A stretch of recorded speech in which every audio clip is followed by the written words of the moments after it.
Assalamualaikum warahmatullahi wabarakatuh. Di video pembelajaran kita hari ini, kita akan membahas mengenai rencana pelaksanaan pembelajaran. Nah, di dalam video kita ada 3 yang akan kita bahas. Yang pertama ialah cara pembuatan RPP. Yang kedua, cara pembuatan media. Dan yang ketiga adalah cara pembuatan soal. Nah, selanjutnya kita akan bahas mengenai cara pembuatan RPP. Yang pertama kita harus ketahui dahulu, apa sih pengertian dari RPP? RPP itu merupakan rencana pembelajaran yang dikembangkan secara rinci, mengacu pada silabus, buku teks pelajaran, dan buku panduan guru, serta referensi lain yang mendukung. Nah, di sini ada beberapa prinsip RPP yang perlu kalian ketahui. Yang pertama itu memuat kompetensi dasar, sikap spiritual, sosial, pengetahuan, dan keterampilan. Selanjutnya ada satu RPP itu dilaksanakan dalam 1 kali pertemuan. Selanjutnya kita harus memperhatikan perbedaan individu siswa. Bukankah dari masing-masing siswa itu ada yang tipe pembelajaran kinestetik, ada yang audio, dan ada yang visual. Yang ketiga, RPP itu harus memuat berpusat pada siswa. Jadi student centers. Yang selanjutnya itu berbasis konteks. Nah, di sini juga sudah saya sajikan bagaimana komponen dari RPP. Komponen dari RPP itu yang perlu kita perhatikan itu ada identitas sekolah atau madrasah. Terus ada mata pelajaran atau tema. Yang kedua kelas atau semester, materi pokoknya, alokasi waktu. Nah, identitas itu harus jelas. Itu biasanya diletakkan di bagian paling awal. Selanjutnya, itu ada KI, KD, indikator, dan pencapaian kompetensi. Itu dijabarkan juga. Selanjutnya, memuat tujuan pembelajaran.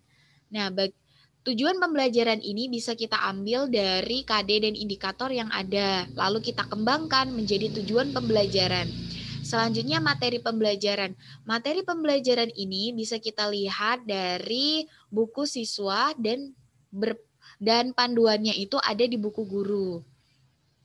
Selanjutnya ada metode pembelajaran. Nah, metode pembelajaran ini bervariasi. Nah, yang ketiga ada media pembelajaran yang akan kita bahas nanti.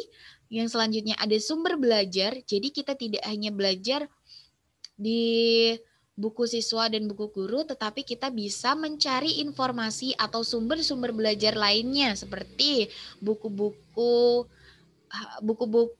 komik ataupun majalah. Yang selanjutnya adalah kegiatan pembelajaran.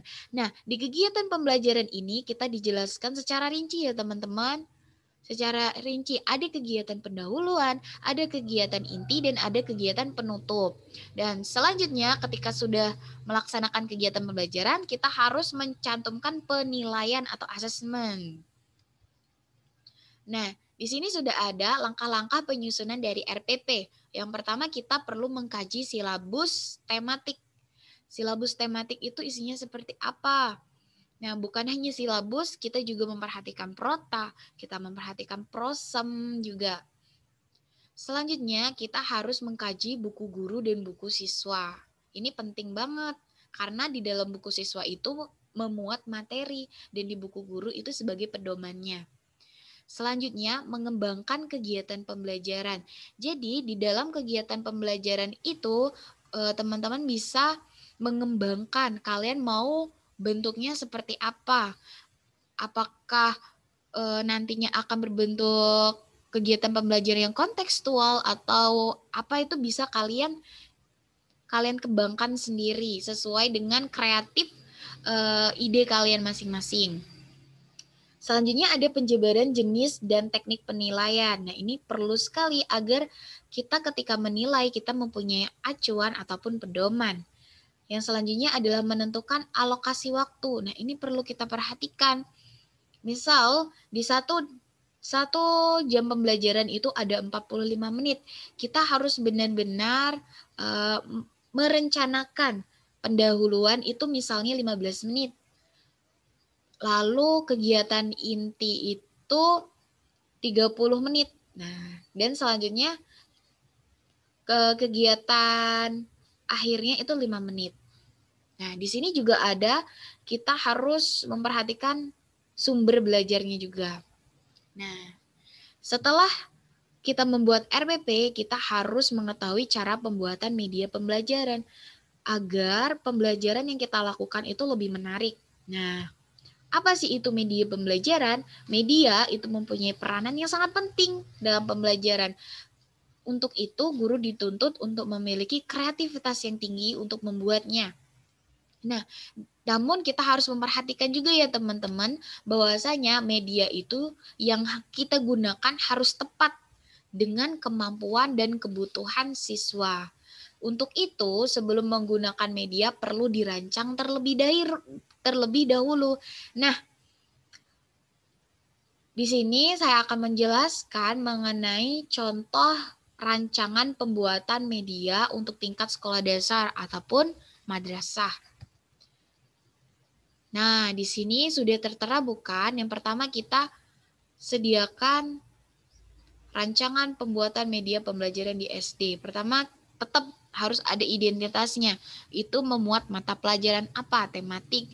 Misal di kelas 5 di semester 1 dengan kompetensi dasar 3.1 mengenal fungsi organ pernapasan pada manusia. Nah, setelah itu kita lihat indikatornya apa. Mengenal organ paru-paru.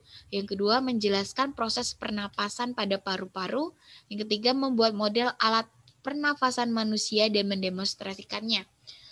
Nah, setelah ada indikator, kita jabarkan melalui tujuan pembelajaran itu sendiri. Tujuan dari pembelajaran yang akan kita laksanakan bersama anak-anak. Nah, selanjutnya kita cantumkan juga materi pokok apa. Karena ini tadi mengenal fungsi organ paru-paru dengan materi alat pernapasan manusia. Setelah kita membuat itu tadi, kita harus memberi nama media kita.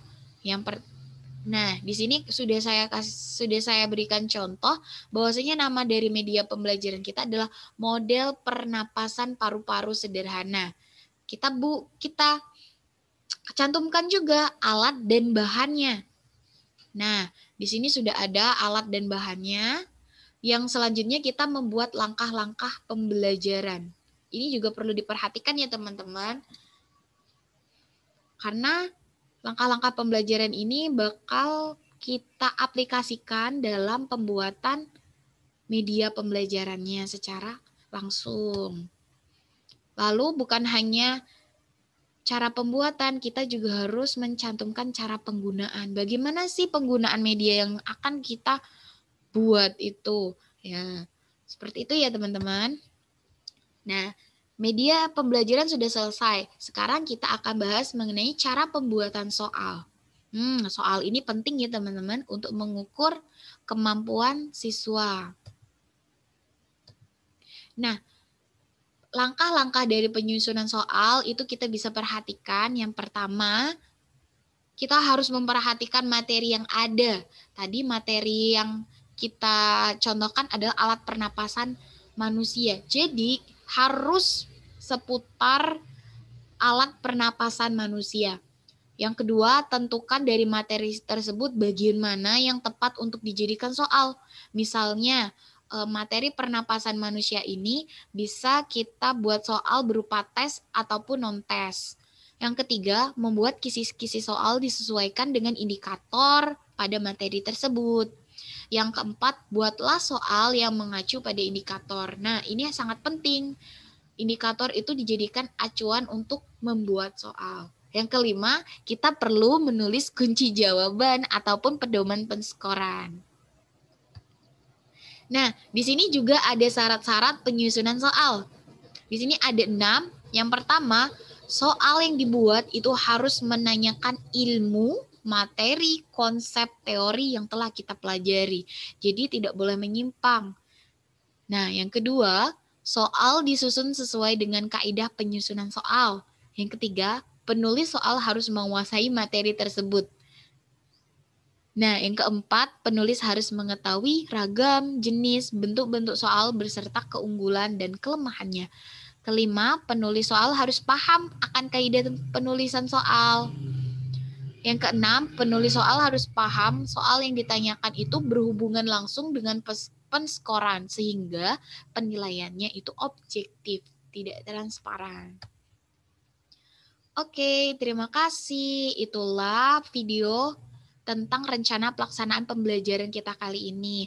Next, kita akan bikin video lagi. Untuk itu, stay tune di video pembelajaran kita ya, bersama Indra Mawati. Terima kasih teman-teman. Wassalamualaikum warahmatullahi wabarakatuh.